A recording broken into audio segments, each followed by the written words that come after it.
तर समाजाला विचारल्याशिवाय निर्णय घेतला जाणार नाही. खरं आहे. मला एक सांगा, तुम्ही म्हणजे आता वारंवार तुम्ही बोलतो, आपण चर्चा करताना मला एक गोष्ट जाणवली. छगन भुजबळ ज्या पक्षाचे नेते, ज्या पक्षात येतात त्या राष्ट्रवादी काँग्रेस पक्षाचे नेते अजित पवार आहेत. तुमच्या बोलण्यात मला म्हणजे तुम्ही शिंदेबद्दल बोलता, फडणवीसांबद्दल बोलतात, मला करेक्ट करा जर मी चुकत असेल तर तुमच्या बोलण्यात फार अजित पवार नसतात असं का त्यांना वेगळी सूट दिली आहे? नाही, सूट फटकाय नसते आपल्यापाशी. जो बोलन त्याला सोडत नाही. मग तो मराठ्याचा असो नाही तो कोणत्या जातीचा असो, जो बोलन ते सोडत नाही. हा माणूस चांगला नाहीये दादा. मी म्हणजे द्वेष म्हणून नाही बोलत, तुम्हाला आज प्रामाणिकपणानं मी जी चोवीसवरती बोलतोय की ते काय शत्रू नाही आहेत भुजबळ आमचे, परंतु त्यांचा विचार मराठा विरोधी आणि द्वेषानं भरलेला आहे.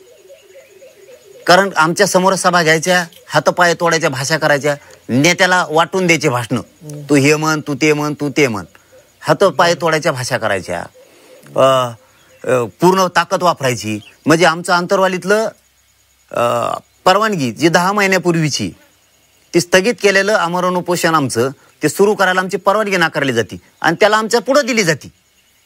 म्हणून मी आधीच सांगितलं होतं की सरकारी आंदोलन आहे, गोरगरीब धनगरांचा यांच्या सभेला त्याचा डाव साधणार आहे आणि त्यांनी त्याचा डाव साधलाच.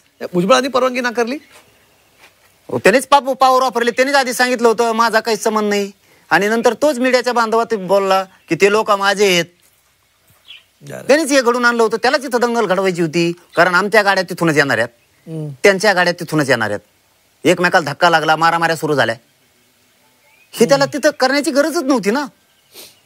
परत नेते सगळ्या महाराष्ट्रातून गाड्या कोणाच्या येत होत्या, हिंगोलीहून कोणाच्या येत होत्या, बीड जिल्ह्यातून कोणाच्या येत होत्या, हे सगळं सगळ्याला माहिती आहे. कोणाच्या गाड्या तुम्ही स्पष्ट का बोलता? शिवबामधून कोणाच्या येत होत्या, कोणाच्या गाड्यात होत्या हे सगळ्यांना माहित होतं. कोणाच्या गाड्यात होत्या हे बघा, आता त्यांनी सांगितल्याशिवाय वेळ आल्यावर सांगतो ना, वेळ येऊ द्या ना, वेळ आल्यावर सांगतो दादा, तुम्हाला सांगत. बरं नाही, कारण काय झालं मधल्या काळात अनेक नेते, तुम्ही आता भुजबळ झाले, भुजबळांच्या पलीकडे आता अनेक नेते आहेत. आता लक्ष्मण हाके बसले होते उपोषणाला, वाघमारे बसले होते उपोषणाला, पंकजा मुंडे, धनंजय मुंडे देखील त्या आंदोलनात तिथे जाऊन त्यांना जाऊन भेटून आले होते. भुजबळांच्या पलीकडे आता गेल्या विषय अनेक ओबीसी समाज, वेगवेगळे घटक ओबीसींचे या समाजासाठी तिथे एकत्र येत आहेत. त्यामुळे तुम्ही म्हणतात भुजबळ फक्त भुजबळांच्या पलीकडे गेल्यात आता गोष्टी. दादा भुजबळांच्या पलीकडे कधीच जाऊ शकत नाही. बरं, कधीच. ही ओबीसींसाठी आनंदाची गोष्ट असून उलट त्याच्या पुढे गेल्यावर त्या दिवशी जातीवाद बंद झालेला दिसल.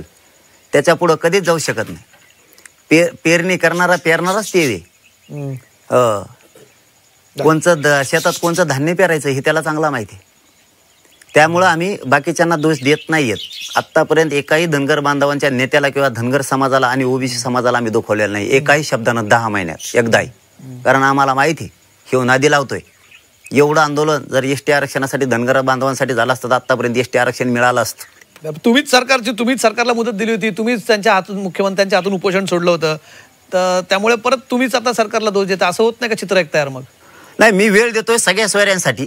बरं, शिंदे समितीला मुदतवाढीसाठी की जिला काम करायचं राज्यभर त्याच्यासाठी वेळ देतोय आम्ही त्यांना. जे 10% आरक्षण द्यायचं होतं त्यावेळेस मागासवर्ग आयोग गठीत केल्याशिवाय आणि त्यांनी अहवाल दिल्याशिवाय आरक्षण मिळणार नव्हतं, त्याच्यासाठी वेळ दिला. पण वेळ याच्यासाठी नाही दिला आम्ही की तुम्ही मुलींना मोफत शिक्षण केलंय त्याची अंमलबजावणी करू नये. हे वारंवार सांगतोय मी. ठीक आहे. मी हॉस्पिटलला उदय सामंत साहेब आले होते त्या दिवशी सुद्धा घुमरे साहेबांसमोर सांगितलं, शंभूराजे साहेबांना सुद्धा फोनवरती सांगितलं, आंतरवालीतही सांगितलं आम्ही की तुम्ही ते मोफत केले त्याची अंमलबजावणी केली नाही. तुम्ही आता 10% दिले, हे पोरांना सर्टिफिकेट निघत नाहीत, कित्येक तरी पोरांना भरतीला जायचे, कित्येक तरी पोरांना ऍडमिशन घ्यायचे, ठीक आहे, त्याचा उपयोग होत नाही. मग तुम्ही नुसतं तिथं विधानसभेत, विधान परिषदेत तुम्ही नुसतं भाषणच करून सांगताय की आम्ही हे दिलं ते दिलं.